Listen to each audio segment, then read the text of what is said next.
Okay folks, here we're looking at a two-dimensional array example. You can see at the top line here we have import java.util.star, and that makes everything in the util directory available to our program. And in particular we're going to be looking for the scanner class to read in values from the keyboard. Here we have our Java wrapper, I think, which can also be called the Java shell. So we have public class 2D array. I've called the actual program 2D array, and we have public static void main string args. We have our first opening curly bracket there, and the first thing we do is we're going to create a scanner object. So scanner in is equal to new scanner system.in. That creates a new scanner object called in. Then the user enters one dimension of the two-dimensional array.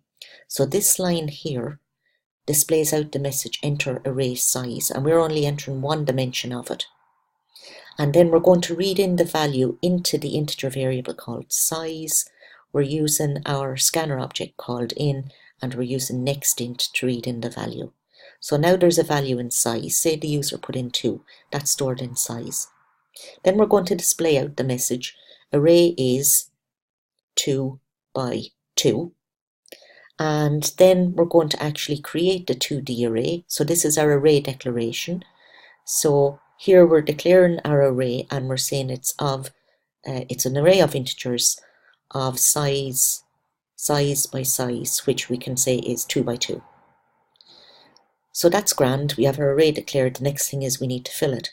So here I've put in a little comment, user enters values which are put into the array. So that's instructions to the user.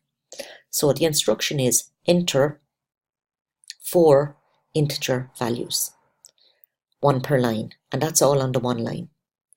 And so now the user is going to enter 4 values and then skip return after each one. So we're going to go through our outer for loop and our inner for loop here, and we're reading in the values into the row by column index here. So this is how we're putting values into the array. Okay.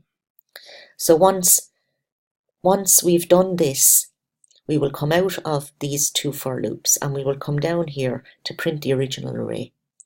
And again we will use the outer for loop for row, the inner for loop for column, and we're going to display out what's in each row column by column. Okay. And then once we have that done, then we're coming out of the inner for loop, and we're going to skip a line. And then we're going up there, and we're going to go to the next row, and we're going to print out the values column by column on that row. And then we're going to skip a line. And it's skipping this line here, this system.out.print line, that actually tabulates the output. So let's have a run of this to see what happens.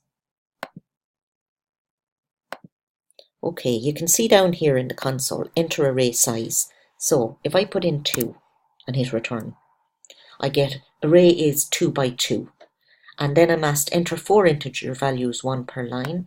So what I'm going to do is I'm going to put in 4 values. The value is 1 to 4, so there's no confusion.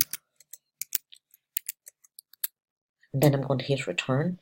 And here you see where the printout is coming. We have original array, and the values are printed out as they would be, say, initialized into the array, with 1 and 2 in the top row, 3 and 4 in the bottom row.